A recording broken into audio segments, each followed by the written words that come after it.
j'espère que vous allez bien.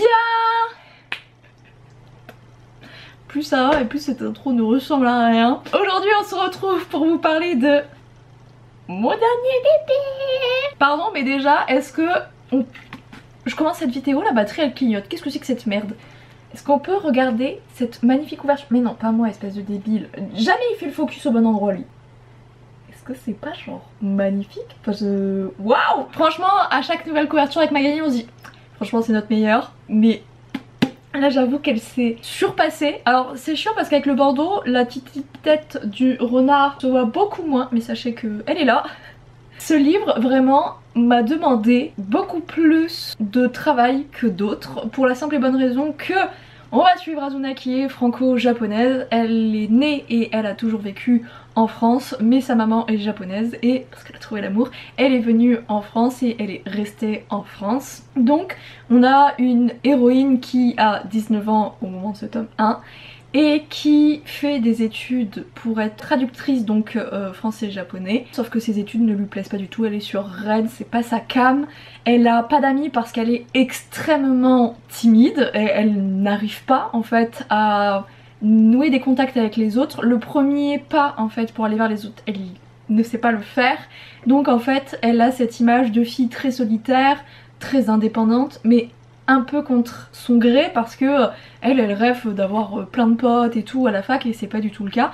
Mais la grosse particularité d'Azuna c'est qu'elle adore hacker des sites. Voilà, elle adore hacker, c'est son bail. Notamment grâce aux jeux vidéo, elle a fait la rencontre d'un, si ce n'est son meilleur ami, son unique ami qui s'appelle Ki, c'est son pseudo, qui est en fait un développeur et avec qui elle a noué des contacts très forts. Discord, jeux vidéo, on est sur cette vibe là.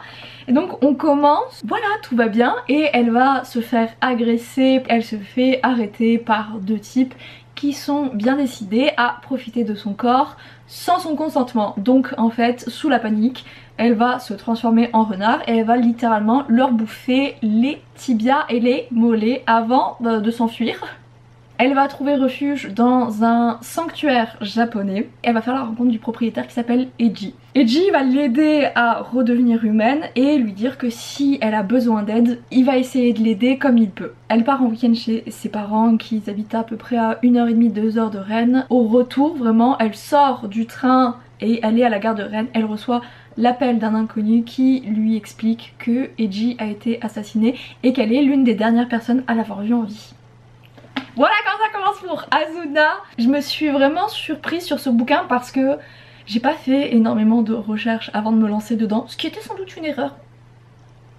Je le savais, mais en fait si vous voulez, j'ai pas trouvé des bouquins qui me plaisaient sur les yokai parce que elle se transforme en renard kitsune. La traduction littérale de kitsune c'est esprit renard. Elle fait partie donc des yokai, c'est les créatures surnaturelles. Ça tend un peu vers les espèces un peu démoniaques, en vrai c'est souvent des choses pas forcément jojo, même si par exemple les kitsune au début étaient mal vus, au fur et à mesure des siècles il y a eu un peu les gentils et les méchants. C'est surtout devenu le symbole d'une des divinités du shintoïste. Je me suis laissée un peu embarquer dedans en mode ça se passera bien. Ouais, alors premier truc c'est que j'ai commencé à dire qu'elle arrive dans un temple. Et là j'ai découvert qu'en fait il existe deux types de lieux sacrés au Japon, les temples et les sanctuaires. Et que c'est une erreur je pense française un peu peut-être de traduction de dire que on visite des temples. Parce que souvent, parce que du coup quand j'étais dans le bouquin, écoutez TikTok m'espionne. Ça va les griffes? Tu veux de l'aide peut-être? Dans les TikTok à chaque fois tu vois genre temples japonais etc, c'est pas des temples, c'est des sanctuaires. En fait les temples sont des temples bouddhistes, les sanctuaires sont reliés aux shintoïstes, ce sont les deux grandes... Bon bah je me suis fait couper la chic hein, on s'y attendait. Donc il y a deux grandes religions au Japon, le shintoïste qui est une religion avec différentes divinités et animistes, c'est-à-dire que les divinités sont représentées par des arbres, des montagnes etc.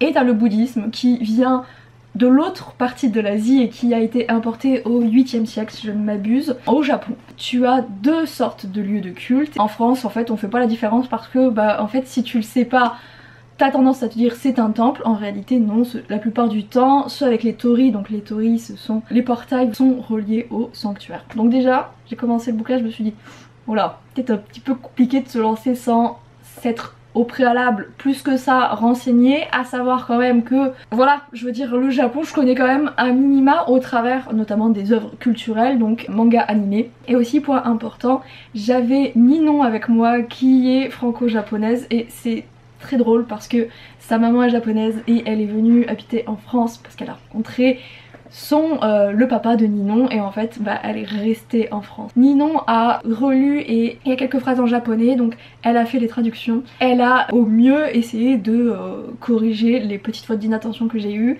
mais bon, c'est pas dit qu'on n'est pas passé à côté de certaines choses parce que bah, on était à deux à bosser sur la partie purement japonaise, et à côté de ça Cécile, hein, comme d'habitude, qui corrige, mais elle connaît pas plus que ça le Japon en dehors des mangas et des animés. Ça a été en vrai un vrai challenge, même pour trouver sur internet un listing complet des yokai, donc des créatures. J'ai fait au moins je pense 6 sites et à chaque fois je découvrais une nouvelle créature qui n'était pas sur les autres sites. C'est honnêtement un enfer sur terre parce que c'est vraiment très large, au sens très large les yokai, et donc des fois si c'est apparu une ou deux fois dans un bouquin tu peux le retrouver dans un site en disant ben voilà c'est une créature de la mythologie japonaise, et ça a été pas évident. Là c'est vrai que je suis quand même à la recherche d'une encyclopédie de yokai, mais pour l'instant j'ai pas trouvé un truc qui me convienne parce que c'est souvent romantisé. Et moi je recherche vraiment le purement basique encyclopédie en mode dans la majorité des œuvres ça se présente comme ci, comme ça, tatati tatata. Et c'est vrai qu'une fois qu'on s'éloigne un peu des kitsune et des grosses des mythologies, c'est hardcore de trouver des renseignements, etc. Vous avez donc chaque début de chapitre, vous connaissez maintenant la chanson, la rengaine. Il y a une petite phrase en italique. Dans chaque début de chapitre, vous avez des informations sur le Japon. Alors c'est ultra varié, ça part de la politique, de la religion, de comment ça se passe quand quelqu'un meurt, la bouffe par exemple, l'arrivée des ramen au Japon. C'est ultra large, tu vois, de la géographie et tout. Enfin, j'ai essayé au maximum de trouver des informations. Sur la fin, je commençais déjà un peu à galérer parce que le problème, c'est que comme je n'ai jamais visité le Japon, c'est difficile de pouvoir relever les différences entre mes deux pays en fait. Apporter une vision du Japon qui soit réaliste, c'est à dire que typiquement le Japon est un pays très traditionnaliste, donc quand même très patriarcal, pas énormément de droits sur les personnes LGBT, ce genre de choses. Je voulais pas idéaliser le Japon comme je le vois beaucoup sur les réseaux sociaux, littéralement sauter du coq à l'âne à chaque début de chapitre. C'est vraiment des anecdotes sur le Japon. Si tu n'as jamais visité ce pays, si c'est pas non plus une culture qui t'intéresse, tu ne connais pas tout ça. Du coup c'était pas voulu, mais en fait Misty, début de chapitre t'as des flashbacks, Artemis t'as des petits tweets, et du coup pour Azuna tu as une petite anecdote en chaque début de chapitre. Donc maintenant il va me rester Sacha qui est la dernière héroïne du multiverse de la timeline du présent. Mine de rien assez challengeant, ça n'a pas été le bouquin que j'ai écrit le plus vite parce que du coup des fois il fallait que je me renseigne sur des conneries, je me suis rendu pas compte des fois. Alors pour un détail, pour une vieille phrase. J'espère qu'il y a des personnes qui pourront se dire ah moi c'était pas un pays qui me bottait le plus que ça, mais j'ai lu ton livre et franchement il a l'air quand même vachement cool ce pays. Et moi je serais là en mode bien sûr qu'il est cool. Artemis, Misty, ce sont des héroïnes très fortes. Même Sacha va être quelqu'un de très sarcastique et honnêtement un peu pessimiste.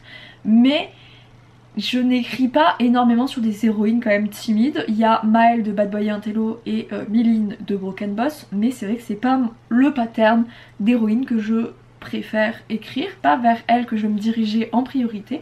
Et c'est vrai que du coup ça a changé beaucoup. Azuna aussi c'est la plus jeune de toutes mes héroïnes de multiverse au présent, c'est-à-dire qu'elle a 19 ans, elle est vraiment sur la fin de ses 19 ans, elle est à quelques jours de son anniversaire. Artemis tome 1 elle en a 24, par la suite elle en a 25, Misty elle a 234 ans et Sacha en a 28.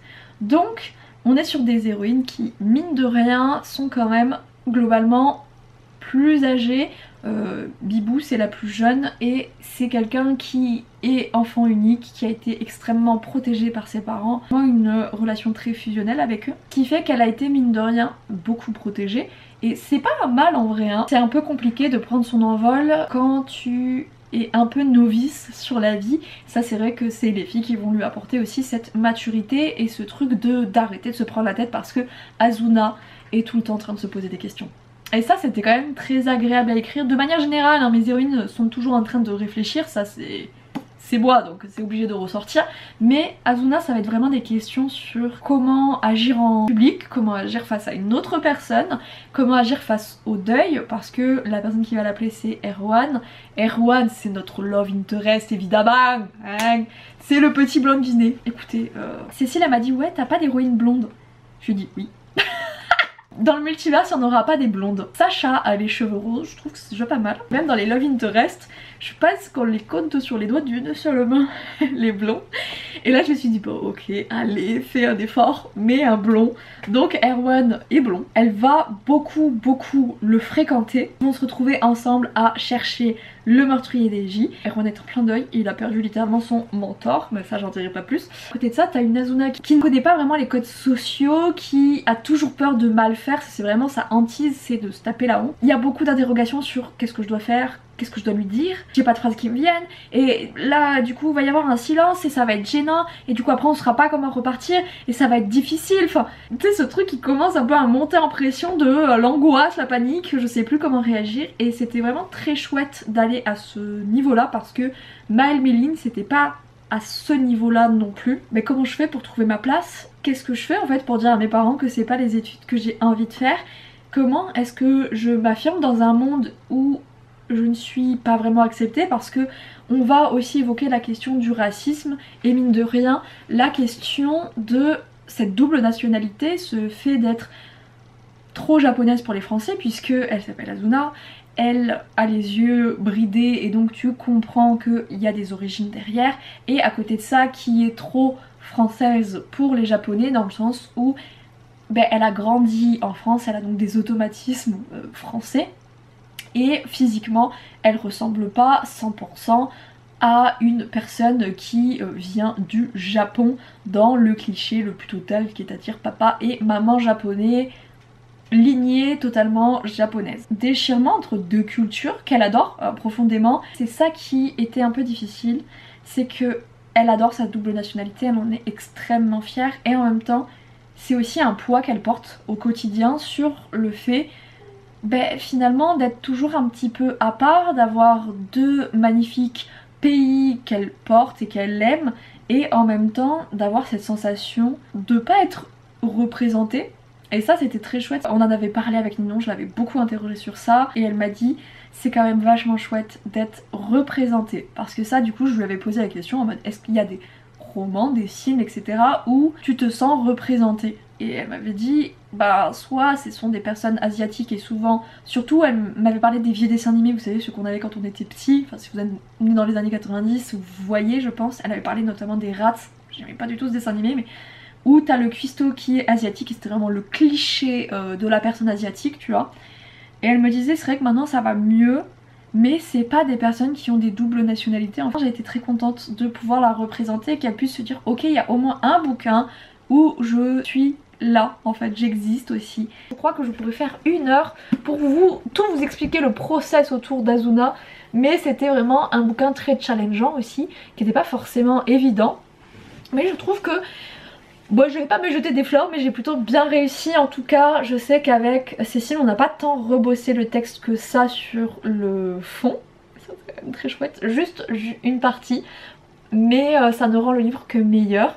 Et c'est vrai que je pense qu'on est globalement très satisfaite de nous, de ce bouquin, et j'espère qu'il trouvera son public parce qu'en urban fantasy c'est toujours les mêmes créatures qu'on voit et je ne vais pas jeter la pierre. C'est que si j'avais pas fait de la merde sur Honora en faisant rentrer des kitsune, je n'aurais pas écrit sur ça parce que il y a ce côté très illégitime, je sais pas si vous avez un peu suivi mais je trouve que maintenant en tant qu'autrice tu peux vite être taxée de problématique, surtout quand toi t'as pas la nationalité en question et que tu écris dessus. C'est pas évident, honnêtement c'est pas évident de dire genre je ressens beaucoup d'admiration pour un certain pays, cette admiration je m'en suis nourrie, forcément mes écrits ont été influencés par tout ceci, c'est obligé, mais comme dans chaque roman que j'ai adoré et qui a eu une influence sur moi, les mangas aussi, et c'est vrai que j'avais aussi une envie de rendre hommage mais sans idéaliser un pays.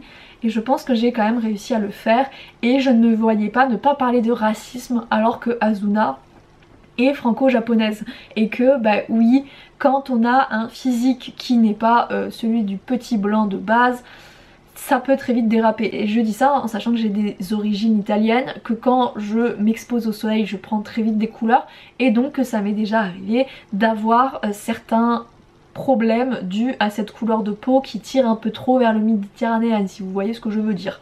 Hein, et je ne parle même pas de ma mère de qui je tiens ses origines, parce que elle c'est encore pire. J'avais quand même envie d'évoquer ça et je ne me voyais pas ne pas l'évoquer parce que ça aurait été mensonger en fait sur toutes les personnes qui ne répondent pas en fait aux critères de François le Français. C'est toujours un peu délicat d'évoquer ces sujets là. J'espère quand même que j'ai réussi à le faire avec brio. C'est l'avantage, c'est que du coup j'ai pu discuter avec Ninon, poser un appel en vrai sur TikTok, mais bah il y a quelqu'un qui avait répondu. Vous êtes une personne racisée et donc du côté asiatique, ou vous avez une double nationalité avec un parcours que vous jugez intéressant, n'hésitez pas à me contacter sur Instagram surtout, je répondrai plus vite sur Insta que sur Facebook, et voir si je peux pas vous appeler et juste discuter, prendre vos ressentis, comprendre un petit peu mieux ce que ça fait d'avoir une double nationalité quand on habite en France. J'espère quand même que ça vous aura plu cette vidéo. Moi je vais vous laisser là, je vous fais à tous de gros bisous, n'hésitez pas à les précommander surtout. Moi je vais vous laisser là, je vous fais à tous et à toutes de gros bisous.